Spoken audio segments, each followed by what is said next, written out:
Yes, let's discuss as always. Let's discuss freely and candidly. A few of us will always tell it as it is, without mincing words, without fighting anybody, without being rude, without being pugnacious. Our duty is to speak truth to our friends in government, in power, and I don't even know where to start from because there are just too many things to discuss today. Trending topic right now is the arrest of Chief Sunday Igboho Adeyemo in Benin Republic earlier in the week. And since I have experience about some of these things, I think it's only fair that I speak about it.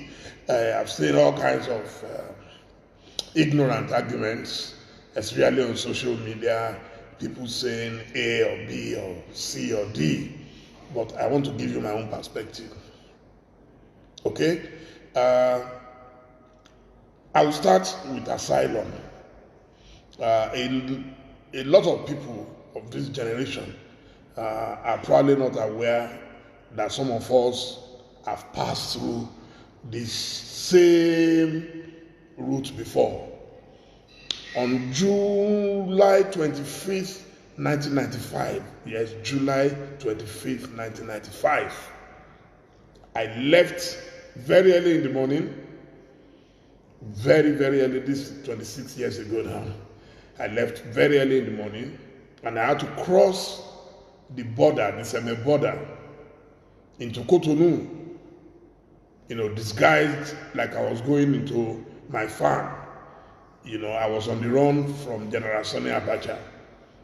This was July 25th, 1995. So actually in the next, what's today's date again? Today's 23rd. So on Sunday, it will be exactly 26 years ago that I fled Nigeria. 26 years ago that I fled Nigeria on the run from General Sani Abacha. It's a shame that Nigeria is back to those days whereby people have to start running away from their country. At any rate, I was going to be arrested, and I managed to escape through Cotonou, through semi-border. We couldn't go through the normal, usual immigration processes.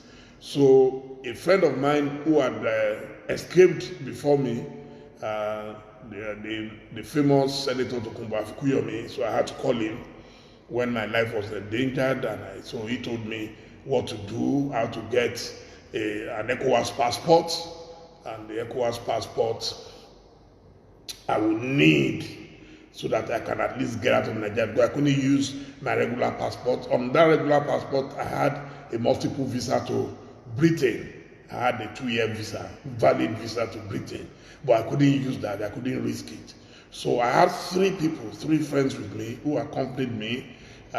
One of them, a big brother of mine, is late now, Captain Rotimi Seriki. God bless his soul, God bless his soul, God bless his soul.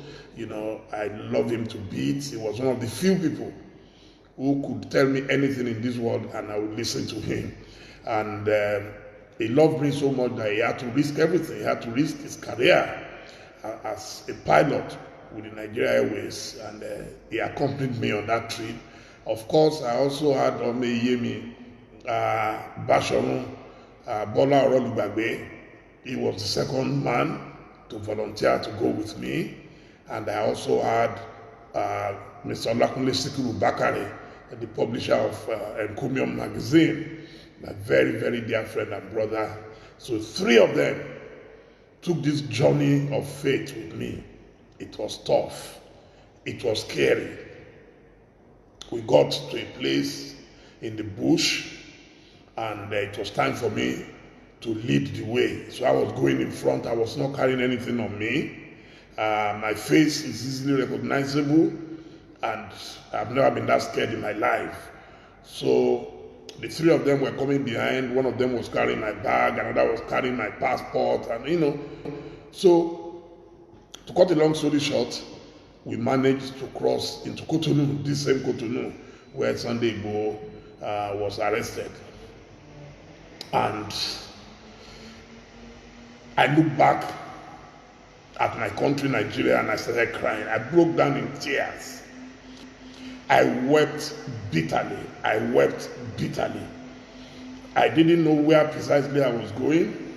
I didn't know if I would get there. I didn't know when I would get there. I didn't know if I would ever return to my country, Nigeria. I had what we call in literature stream of consciousness. You know, I was soliloquizing, I was thinking, and my brain was working at supersonic speed. So what if Abacha's people have discovered that I've escaped and they pursue me to Cotonou? So we quickly went to a safe house, what we call a safe house. Captain Seriki had arranged a safe house where I was able to quickly discard my old clothes, what I was wearing, and I changed my dress, and they saw me off to a car garage where I boarded a car to Lomé in Togo. I wanted to be far, far, far away from Nigeria, so that's why I had to go to Togo. Even getting to Togo, I was still not comfortable. I immediately boarded another vehicle from Aflao station, Aflao border, which is the border of Ghana and Togo. So I boarded another vehicle from where I fled to Ghana, and that was my first day ever in Ghana. I slept at an hotel called Noga Hill Hotel. It was quite new then in Jowolo, somewhere around Jowolo, and from there, I then plotted my escape. You see, because my papers, and this is where Igbo comes in, my papers were not perfectly in order. For you to move from country to country, you are expected to stamp your passport first from your country of departure, which is Nigeria. I couldn't do that.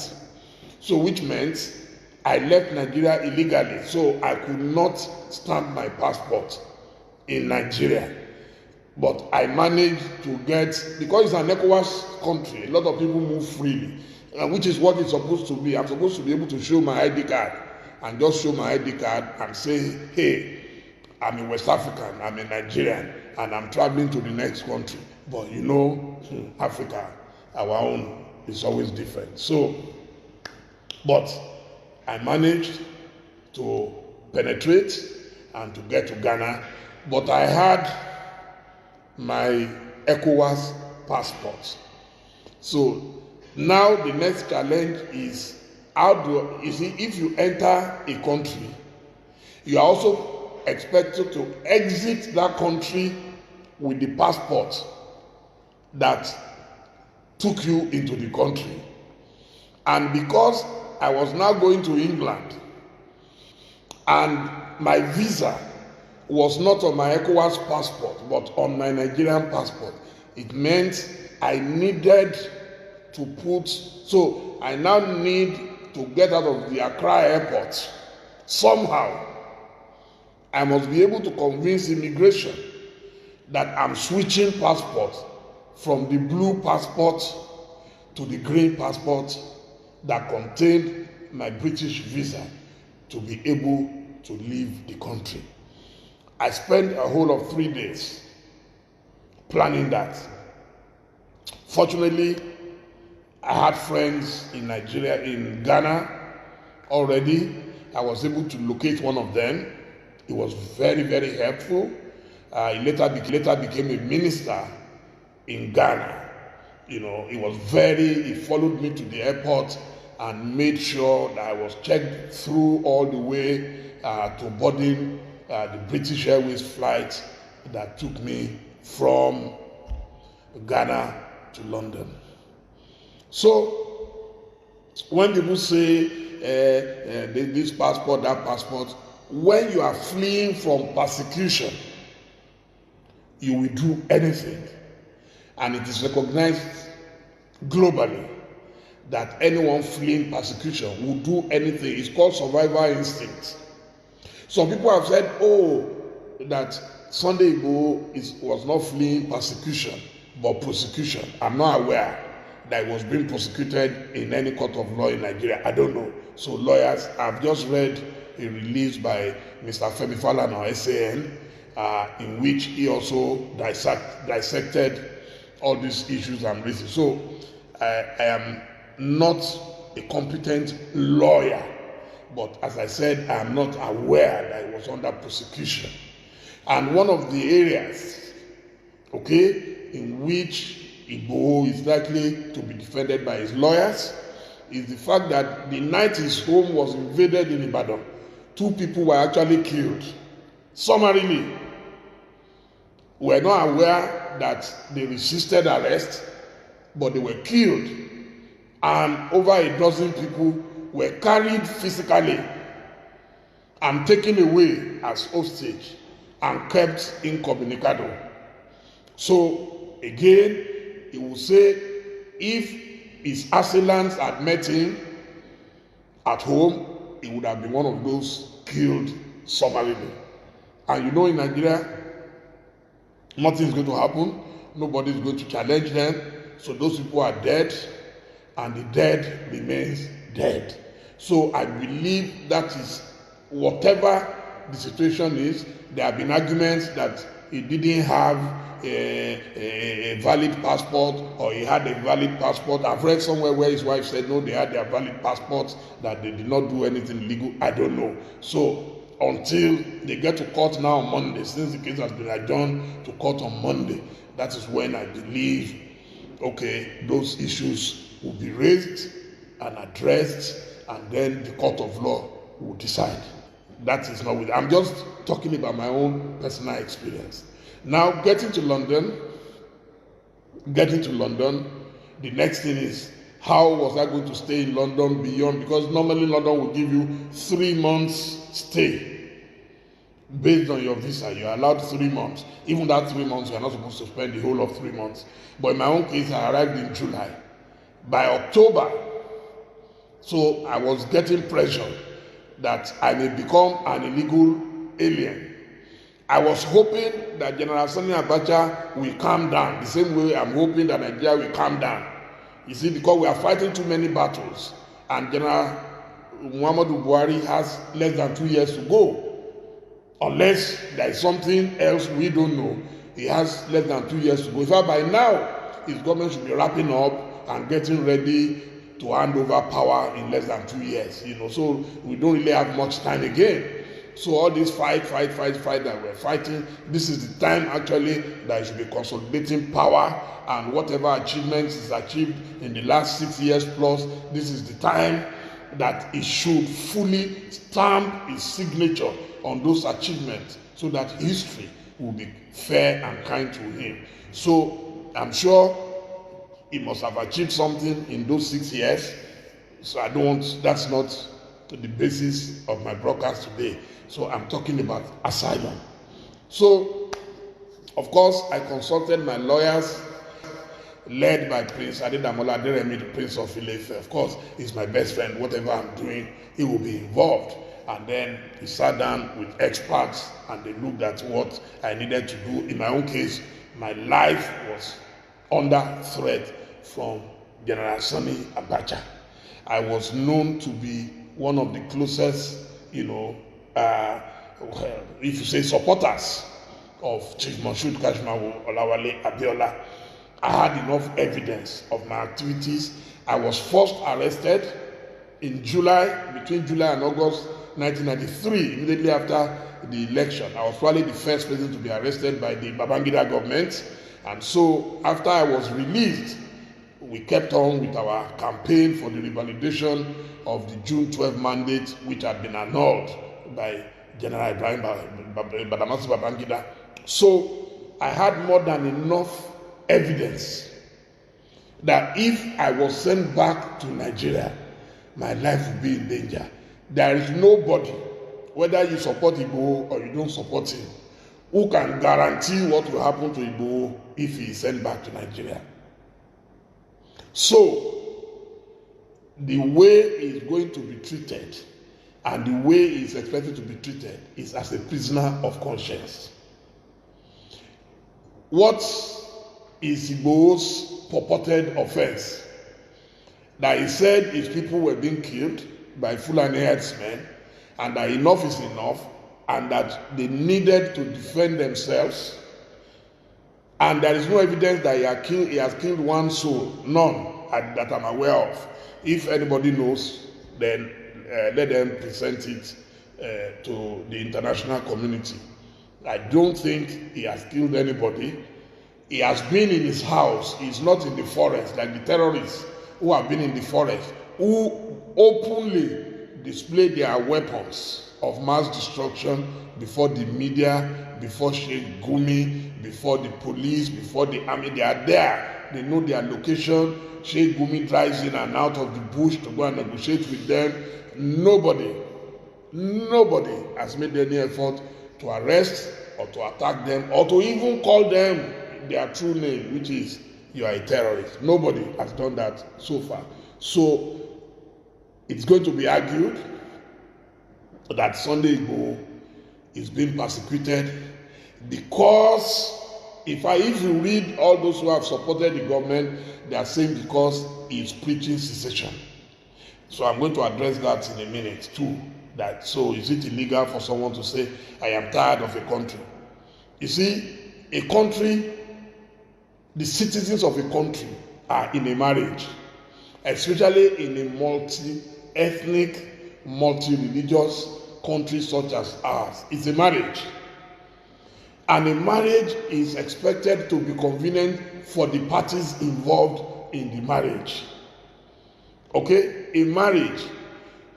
One of the reasons why a marriage can be dissolved is when it becomes inconvenient for either or both parties. As a matter of fact, the easiest way to dissolve a marriage is when there is what they call irreconcilable differences. For example, husband and wife can say, in the last 3 years, we have not slept in the same bed. We have not conjugated. We have not respected each other. We have been slapping each other in the house in the presence of the children. And we are tired of doing this. And we want to go our separate ways. It's as simple as that. Where Sunday Igboho and other agitators become liable is when they carry weapons and wage war against their country. What they are doing now is a dream. Anybody can dream. People are dreaming of paradise. There are Christians who are dreaming that when they die, they will go to paradise. Nobody has been to paradise and back. It's a dream.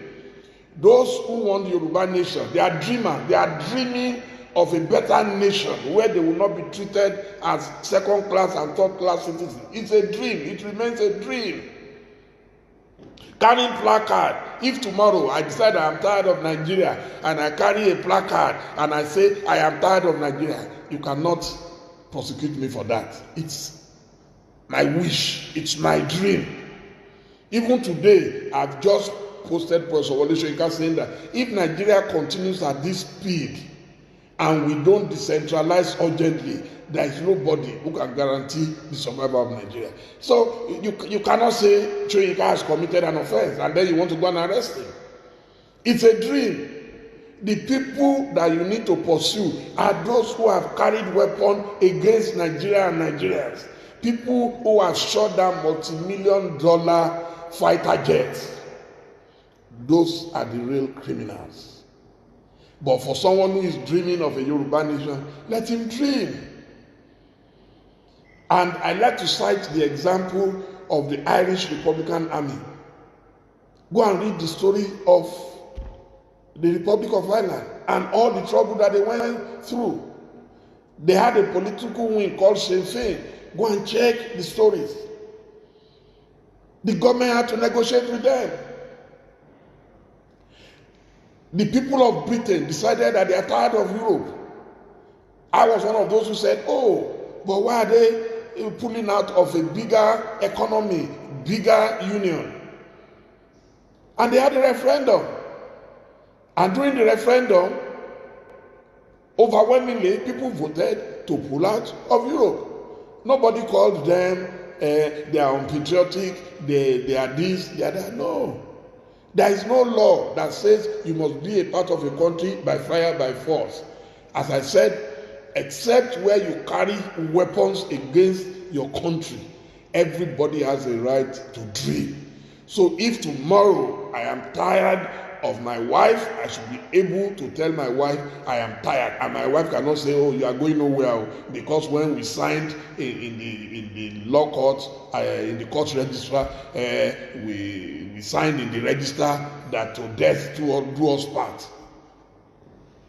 No, a marriage cannot be by force.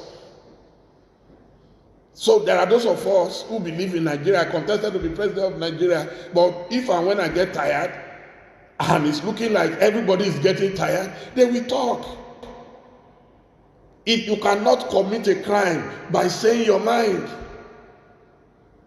this is where those who are attacking the agitators are missing the point. If you don't want them to agitate, if you don't want them to say they are going, then show them some love.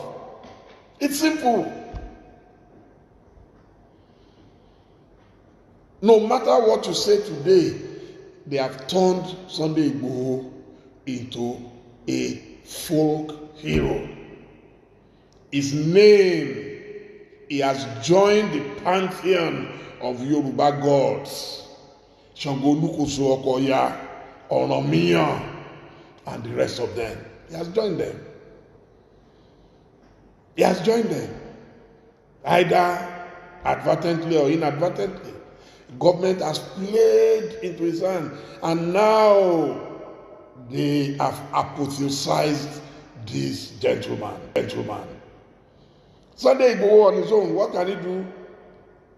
What can he do? But the man was brave, the man was bold to speak.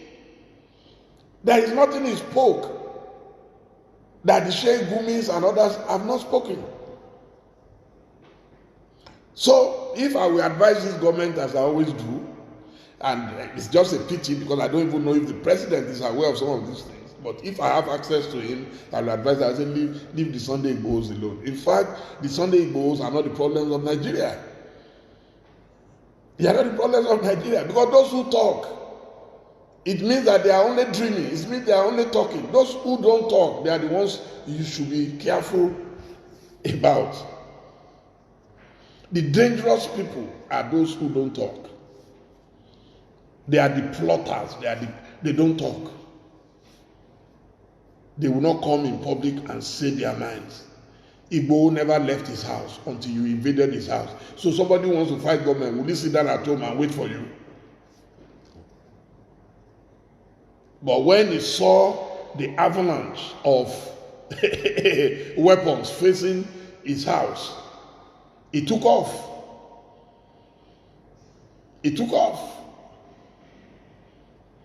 The Yoruba service said, it's a man who has not seen a war, who calls himself a man. He took off. So a man who wants to fight government will not take off and travel abroad. The man, all he was doing was to rally his people to say, no, you cannot just sit down in your farmlands and allow these Fulani herdsmen to come and ravage your farmlands, to come and rape your daughters and your wives, to come and kill your people, and the police will not do jack. That's all. That's all he has done. That's all he has done.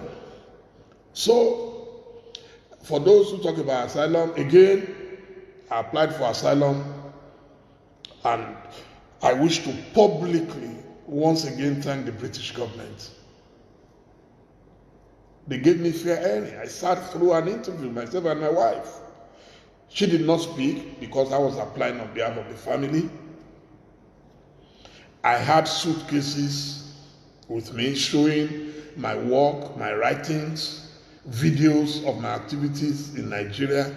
In fact, the lady who interviewed me told me he's been in the Home Office for about 20 years. He had never seen a case as straightforward as mine. And I was absolutely certain that I'll be granted asylum. I don't know of how many people, I don't know of anybody who had full asylum like I did. I was granted full asylum with my entire family. And I'm very grateful, eternally grateful to the British government. They gave us maximum protection. They gave us everything that we needed. So I needed to speak up as someone who has gone through it before. And if Igbo's lawyers are successful on Monday, he may be allowed to go. He may be allowed to go. I don't know where his final destination was when he was traveling with his wife, but it's obvious that his wife, both of them, had German passports, and if so, I'm sure they'll be able to settle in Germany. And then the government can go to rest. At least they know one of their so-called enemies will be out of the way. In Germany, the German government will not allow them to wage any war against anybody or any country. So, like William Shakespeare would have put it, all is well that ends well. I don't know why we are expending too much energy on pursuing people who have not carried weapons, when those who are shooting down, fighter jets are sitting pretty in their evil forests. I don't know why. So my advice again to President Muhammadu Buhari is that, look, you have too many problems in your hands. Begin to reduce it one by one. You don't need all this stress. As I said, the president has less than 2 years to go, unless there is a plan that we are not aware of. So by now, any government should be winding down.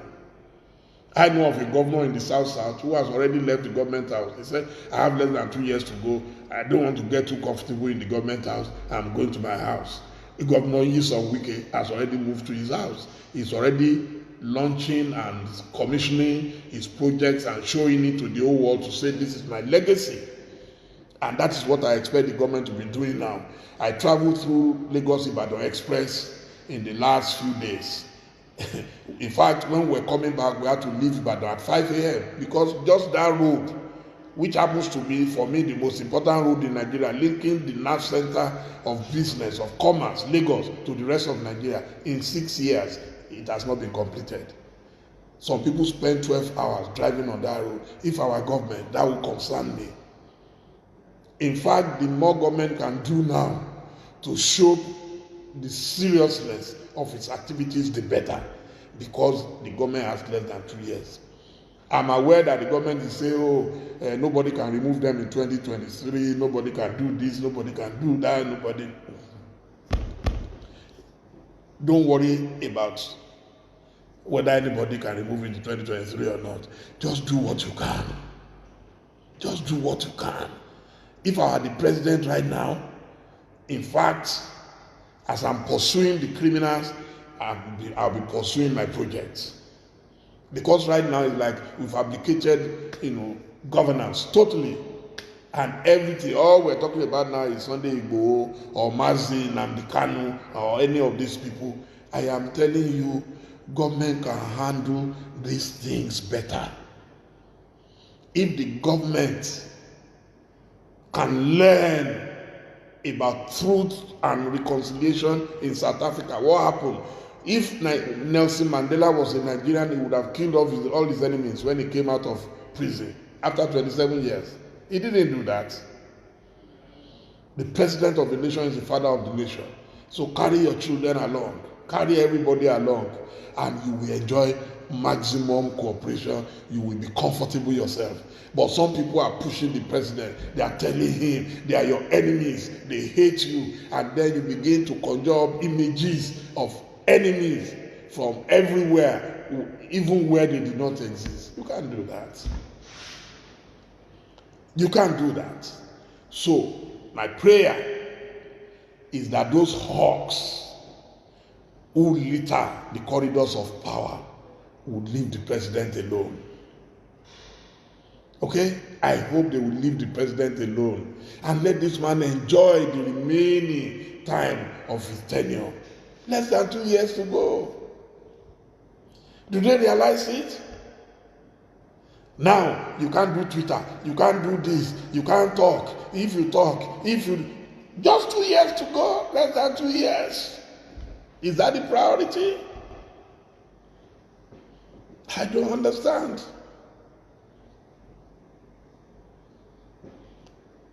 I don't understand. So, we're waiting for Monday to come, inshallah, and we will see what will happen. But no matter what happens, trust me, I've told you, I think it was early last week or week before, I told you, don't worry. God is a Nigerian. We've always said that. God is a Nigerian. Everything will be resolved peacefully, quietly. When we think we have reached the dead end, something always happens. Something always happens. I'm sure God will enter the hearts of President Buhari and our leaders, and they will realize that there is no point fighting anybody. There is no point fighting anybody. It's incredible. Incredible. You know, if I were the president and I wanted to be president, I'll be father of the nation. I'll be father of all. Whether you are APC, PDP, or whoever you are, it makes no difference. Every day, despite my vehement disagreement with the government of General Buhari, every day, unless they don't send, every day I get reports on him, I post it since 2014, free of charge. I've never charged Buhari one kobo. Never. Because he's my president. And I'm a true believer. Render unto Caesar the things that belong to Caesar. Apart from being a man who is approaching his 80 years on earth, so he is my father. He is the father of the nation. He is the president of the country. I give him that respect, even if I don't get the same respect from the people around him. It matters not. If you support a government, you must be able to tell that government the truth. Because when tomorrow comes, they're going to say, oh, it's because you didn't know. Oh, they didn't tell him. But we are telling him, and we're putting it on record, that, sir, some people are misleading you. Some people are overheating the polity on your behalf. Some people are over-enjoying the power. Because I don't see how Buhari is enjoying the power. Nobody can enjoy all this trouble every day. And rather than tell him that the best way to run a country is in an atmosphere of peace, they are saying no, he should clamp down on his enemies. No. I read somewhere in military strategy that a good general does not fight on all fronts. Why are you fighting? Who are you fighting? People who are powerless. Who are you fighting? They are powerless. What power do I have now to fight a government? None. So then why are you dissipating your energy on me when you have bigger enemies? Go on CNN. I think the only country now ahead of Nigeria in area of terrorism is Afghanistan. Now they are comparing us to Afghanistan, to Libya, to Iraq, to Syria. Is that a good record? When President Buhari was coming, one of the reasons we supported him was because we felt that even if he won't know anything about the economy, at least he will leave that to the Oshibajos of this world, that at least he will be able to tackle insecurity. Now it has more than quadrupled. In fact, it's times 100 of what we had at that time. Lives have become useless in our country. And rather than worry about that, we're worrying about the Igbos, No. I can tell you that if I were the president of Nigeria, by now I would have reconciled with everybody.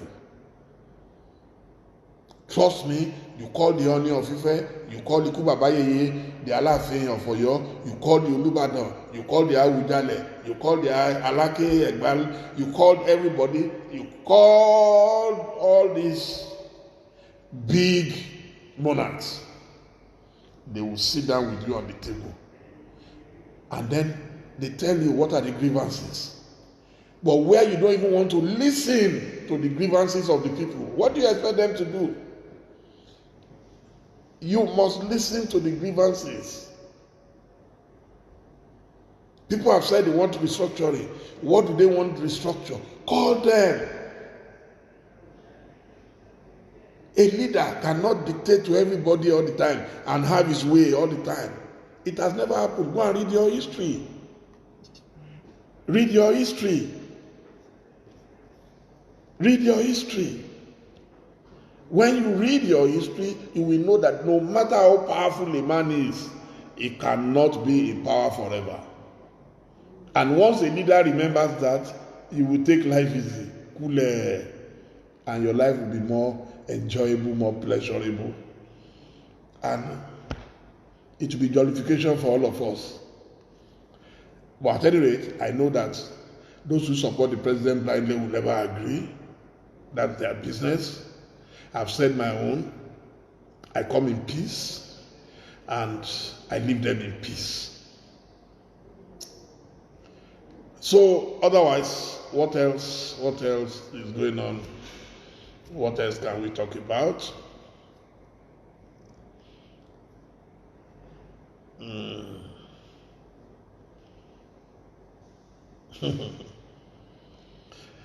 Okay. Thank you so much for joining me. Oh my God, my friends on Facebook, they are forever, ever loyal and dependable. I see so many people on Facebook and of course Instagram as well. Thank you all for joining me. Now I have to sit down and write 2,000 words, pendulum for tomorrow. I don't even know what I'm writing about yet. But in the next 5-10 minutes, God will inspire me and I'll be able to write. But let's all pray for peace in Nigeria. We need it. In fact, I pity our security forces from DSS to the military to the police. They are overstretched at the moment. Peace. If there is peace today, half of their headache will be gone instantly. Half of it will be gone instantly. So, I'll continue to plead with the government to calm down. And if you have problems with anybody, take them to court. You've arrested Nnamdi Kanu now for how long? Take him to court. Let the court decide. Anything other than that is oppression. It's persecution. So, let me leave you, and hopefully if I have time over the weekend, we shall talk again, we shall interact. I love you all. Trust me, I love you all. Please, let's keep the peace. Okay? Let's keep the peace. Because war is always much more expensive than peace.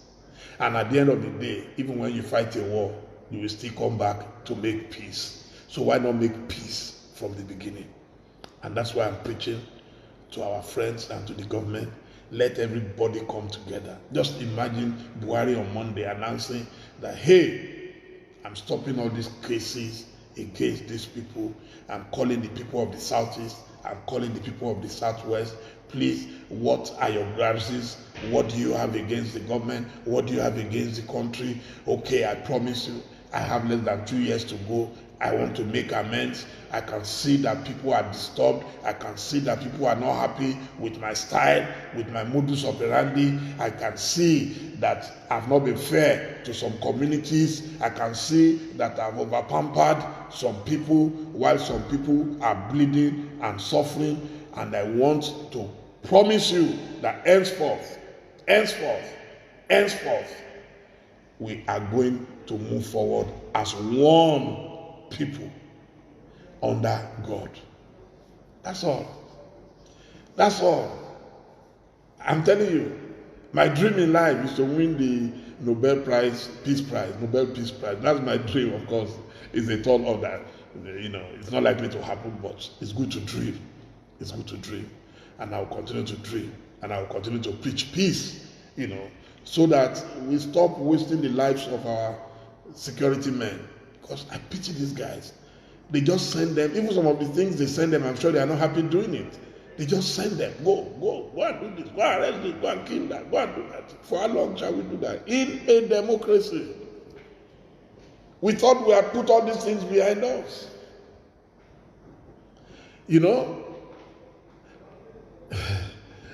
even those saying they separate, let's separate, there are no guarantees of anything. Okay? But it's good for people to speak. It's good for people to discuss it. And if overwhelmingly people decide to go their different ways, so be it. Some of us, I have friends everywhere. I have never discriminated against any government. I write about Buhari every day. I post his pictures every day. I post his activities every day. That's what I expect everybody to do. You know, I know they won't do it for me. You know, but it doesn't matter. I will play my part. I will fulfill all righteousness. That's what I'm doing here.